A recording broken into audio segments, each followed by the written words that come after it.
The wedding is off. I don't love you anymore. Brandon said it loud enough for the entire restaurant to hear. The Saturday lunch crowd at the Italian bistro in Portland, Oregon, went completely silent. I could feel 30 pairs of eyes turning toward our table near the window, the one he had specifically requested when we arrived. Drop a comment, and let me know where you're listening from, and what time it is for you right now. I'd love to know who's part of our community. At that moment, the first thing I noticed wasn't the pain. It was the red recording light. 3 tables away, sitting with perfect sightlines, were Justin, Ryan, and Zachary Tyler's entourage. They weren't eating. They were holding their phones up, lenses trained directly on my face. That's when the architecture of the moment became clear. This wasn't a conversation. It was content. Tyler had chosen this venue not for the food, but for the lighting and the acoustics. He wanted a show. He wanted the raw, ugly footage of me breaking down so he could package it later for his followers as some twisted lesson on taking back control. Something inside me went cold.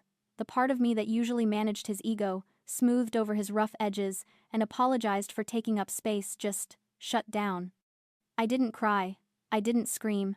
I engaged my client-facing mask, the one I used when a contractor told me a custom marble island had cracked 2 days before an install.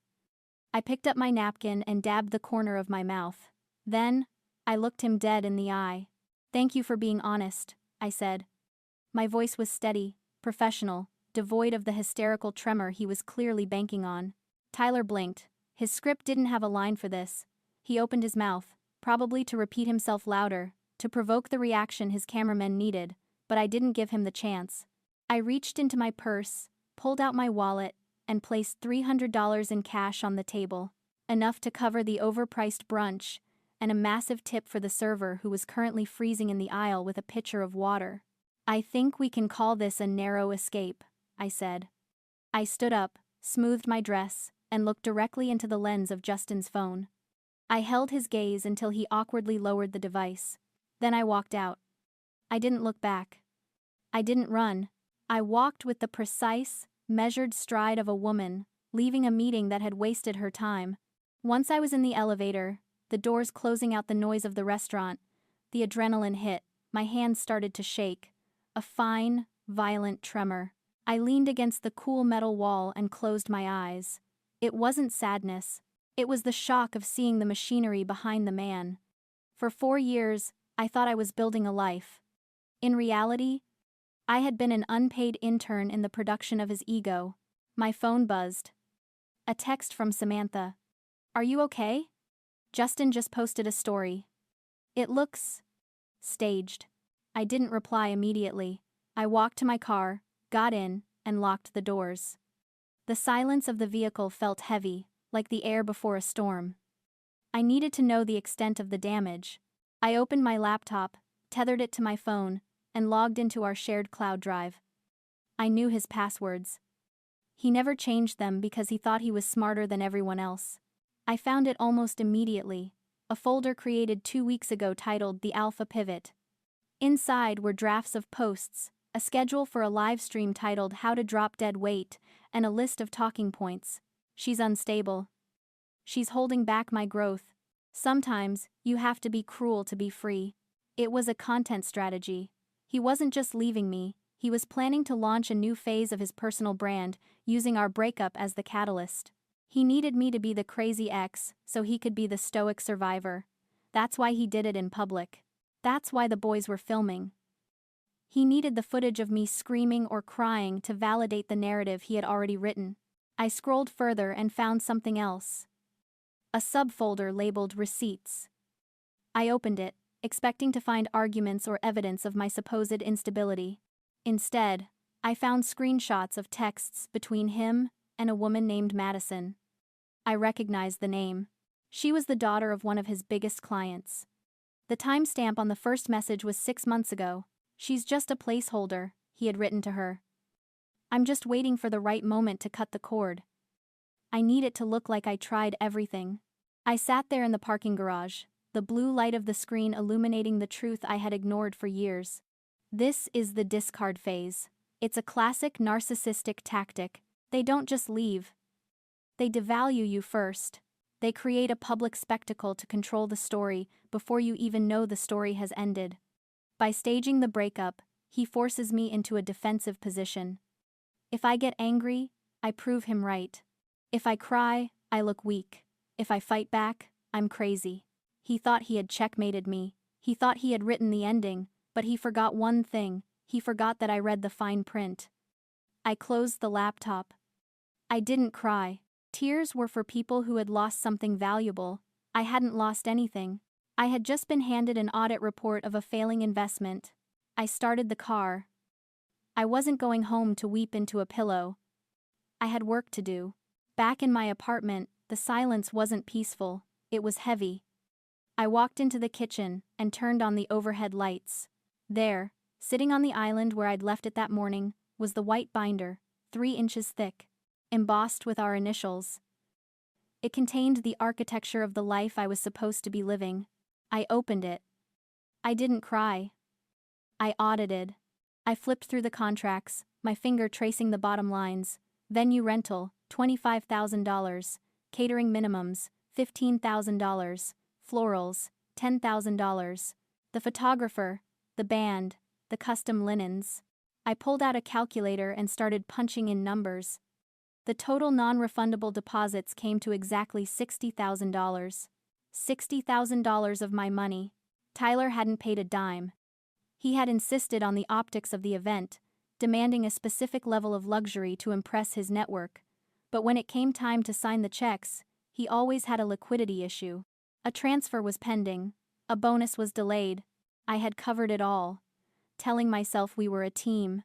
I looked at the mood boards included in the floral contract. Beige, cream, champagne. It was a corporate merger disguised as a wedding. It was tasteful, expensive, and completely devoid of life. It was Tyler's aesthetic. For 3 years, I had suppressed my own design voice, bold colors, architectural structures, maximalist textures, because Tyler said they were too much. He wanted a wife who was a backdrop, not a statement. I looked at that beige swatch and felt a surge of rage so pure it felt like clarity. I wasn't going to lose $60,000. I wasn't going to let him turn my savings into a sunk cost. I grabbed my keys. I didn't wait for business hours. I drove to the venue. A converted industrial loft space in the West Loop that was currently the hottest ticket in town. I knew the manager. Elena. We had worked together on corporate gigs before I started shrinking myself for Tyler. She looked surprised to see me. Alyssa, everything okay? I heard rumors. The wedding is off, I said, placing the binder on her desk. The thud echoed in the empty office. Elena winced. I'm so sorry. You know the deposit policy is strict. The owners won't. I don't want a refund, I interrupted. I want a rebrand. I opened the binder and ripped out the mood board with the beige roses. I crumpled it and tossed it into the recycling bin. I have the space booked for Saturday. The catering is paid for. The staff is scheduled. If I cancel, I lose everything, and you have a dark room on a Saturday night. Bad for both of us. I leaned forward. So, we aren't canceling, we are pivoting. The event is still happening, but it's not a wedding, it's a charity gala. Elena raised an eyebrow. A gala? With 3 days' notice? The Freedom Fete, I said, the name forming on my tongue like a weapon. All proceeds go to the Harbor Women's Shelter. We aren't just having a party. We are holding a high-end auction. We are auctioning off the dress. The honeymoon package. The vintage wine bottles Tyler insisted on. Every single artifact of that relationship is going on the block. I pulled out my iPad and opened my portfolio, the real one, the one I hadn't shown anyone in years. And we are changing the design. No more beige. I want structure. I want emerald velvet and gold architectural lighting. I want the room to look like a fortress of joy. I have the inventory in my warehouse. My team can turn the room in 24 hours. Elena looked at the sketches on my screen. She looked at the fire in my eyes. She smiled. Okay, let's do it. I walked out of there with a new contract. This wasn't just a party anymore. It was a tax-deductible public service. If Tyler tried to attack me for throwing it, he wouldn't be attacking a grieving ex-fiancé. He would be attacking a charity event for vulnerable women. He would look like a monster. I wasn't just reclaiming my money. I was reclaiming my aesthetic. I was going to design the hell out of my own liberation. The next 48 hours were a masterclass in the narcissistic extinction burst. When Tyler realized I wasn't hiding in a dark room, but was instead launching the social event of the season, he didn't apologize. He doubled down. He posted a 6-minute video titled, "Dodged a Bullet." He looked somber, backlit by a ring light, talking about how hard it is to love someone who is mentally unwell. He didn't use my name, but he didn't have to. His followers knew exactly who he meant. Within hours, my business page was swarmed. 1-star reviews appeared from people I'd never met. Unprofessional. Chaotic energy. Would not trust with my home. I didn't disable the comments. I didn't offer a rebuttal. I screenshotted every single one and added them to a digital folder labeled evidence. Then I went back to my guest list. I wasn't just inviting friends. I was curating a jury. I sent a hand-delivered invitation to Eleanor Sterling. She wasn't just a titan of Chicago tech. She was the CEO of the firm Tyler worked for. She was a woman who had built her empire from the ground up and had zero tolerance for boys who played games with company assets. I knew she would come. The invitation promised a night of radical transparency and supported a cause she had donated to for years. It was a strategic checkmate. By Saturday night, the venue had been exorcised. The industrial loft was no longer a tomb of beige roses and cream linens. It was alive. My team had draped the walls in emerald velvet that swallowed the light and threw it back as luxury. We installed architectural brass structures that clawed at the ceiling, sharp and dangerous and beautiful. The lighting was low and amber, making the room feel like a speakeasy where secrets were currency. It was bold. It was loud. It was me. An hour before the doors opened, I stood alone in the center of the room. The silence was heavy, vibrating with the anticipation of 300 guests. I looked at the head table. We had removed the sweetheart table meant for the bride and groom. In its place was a single, high-backed chair, upholstered in midnight blue. I walked over to it and ran my hand along the velvet. This was the moment I was supposed to feel the loss. This was when the movies said I should break down, realizing I was standing at the altar of my life alone. But I wasn't mourning Tyler. I tried to conjure his face, the sound of his laugh, and I felt nothing but a dull irritation.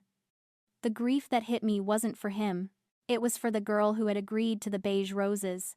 I grieved for the Alyssa who had spent 4 years editing herself down to a rough draft so he could feel like the final copy. I grieved for the hours I spent apologizing for things I hadn't done, for the way I had learned to walk quietly in my own home, for the dreams I had put in storage because they took up too much space. I looked at that empty chair and realized it wasn't waiting for a groom. It was a monument to the woman I had killed to survive him. I wiped a single tear from my cheek, careful not to smudge the eyeliner. That girl was gone. She didn't survive the brunch. The woman standing here now was different. She was the architect of her own rescue. I turned away from the empty chair. I checked my watch. The doors were about to open. It was time to burn the house down. The room was electric, not wedding electric, which is usually a mix of nerves and forced smiles. This was different. It was the electricity of a crowd that knew they were witnessing something unauthorized. The auction was in full swing. We had already sold the dress bought by a drag queen who promised to turn it into a statement piece for Pride and the venue slots. The energy was high, the bids were aggressive, and the donation total on the projected screen was climbing past $40,000. Then the doors slammed open. It wasn't a subtle entrance. Tyler stormed in, flanked by Justin and Zachary, phones raised like weapons. They were live streaming. Of course they were. "Shut it down!" Tyler screamed, his voice cracking. He marched toward the stage, ignoring the security guards I had briefed. "This is my party. You are spending my money."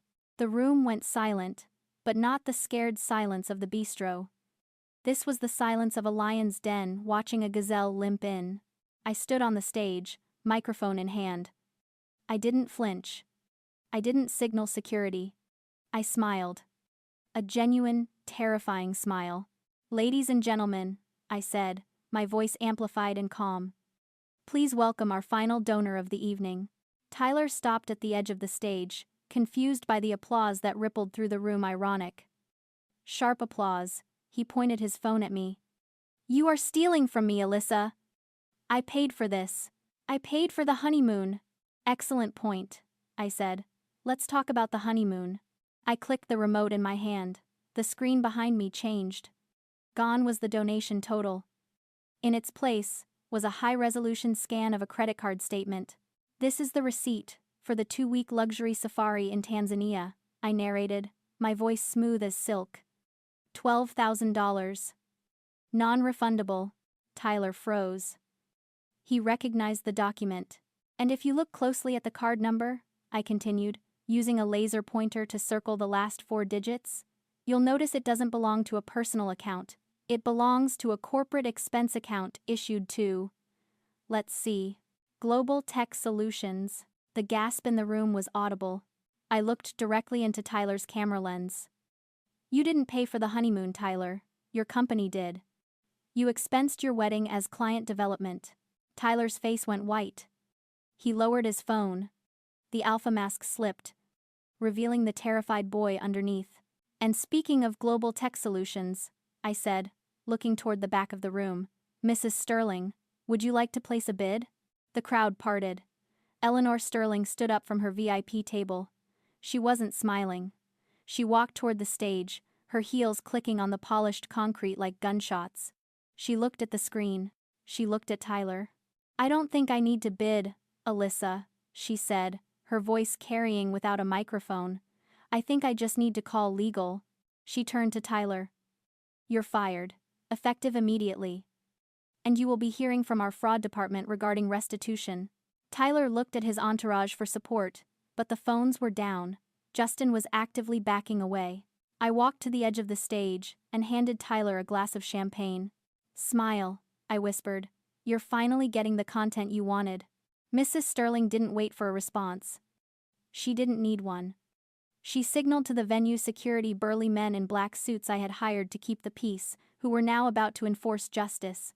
"You can pick up your personal effects on Monday," she said, her voice cutting through the hum of the room.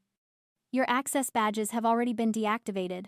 Tyler stood there, mouth slightly open, the champagne glass I'd handed him tilting dangerously in his hand. The alpha mask didn't just slip, it shattered. He wasn't the dominant narrator of his own life anymore. He was just a guy in a rented suit who had tried to play chess against a grandmaster. He looked at his entourage for backup. But Justin, Ryan, and Zachary weren't filming anymore. Their phones were in their pockets. Justin was actually inspecting the ceiling, actively avoiding eye contact. They were content creators, and they knew a PR disaster when they saw one. They weren't going to go down with the ship. 2 security guards stepped forward. One took the champagne glass from Tyler's hand, the other pointed toward the freight elevator. Tyler didn't scream, he didn't fight, he shrank. He walked out of that room smaller than I had ever seen him, stripped of his audience, his job, and his narrative. The moment the elevator doors closed, the room didn't gasp. It exhaled. Then, the applause started. It wasn't polite. It was raucous. It was the sound of a city that loves a good takedown. 6 months later, the beige is gone.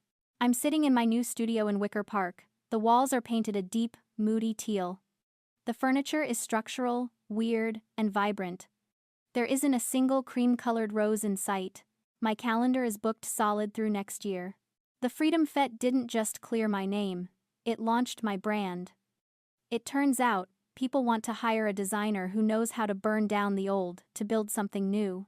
I walked past the Dearborn yesterday, on my way to a site visit. I paused for a second outside the entrance. I looked up at the rooftop where he had tried to break me. I waited for the pang of sadness, or the flash of anger, or even a shiver of trauma. Nothing. It was just a building.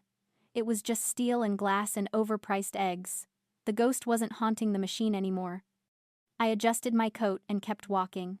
I had a meeting with a client who wanted to turn a historic firehouse into a modern art gallery. And I didn't have time to look back. I sat down at my desk and opened my laptop. I pulled up the final report from the Harbor Women's Shelter. The gala raised $100,000. That money built a new wing for emergency housing. It paid for legal counsel for women escaping financial abuse. It turned Tyler's embezzlement into someone else's escape route. I minimized the report and saw a folder on my desktop I hadn't touched in half a year. Wedding. It was full of spreadsheets for guests who didn't care about me, mood boards for a life I didn't want, and photos of a couple that never really existed. I didn't hesitate. I didn't need a ceremony. I right-clicked, moved to trash, empty trash. The sound of the digital crunch was the most satisfying music I'd ever heard. If you've ever had to rebuild yourself from the ground up, or if you're currently holding the blueprint to a new life, share your story in the comments. And if you believe that the best revenge is a life well designed, hit that like button and subscribe. I'll see you in the next chapter.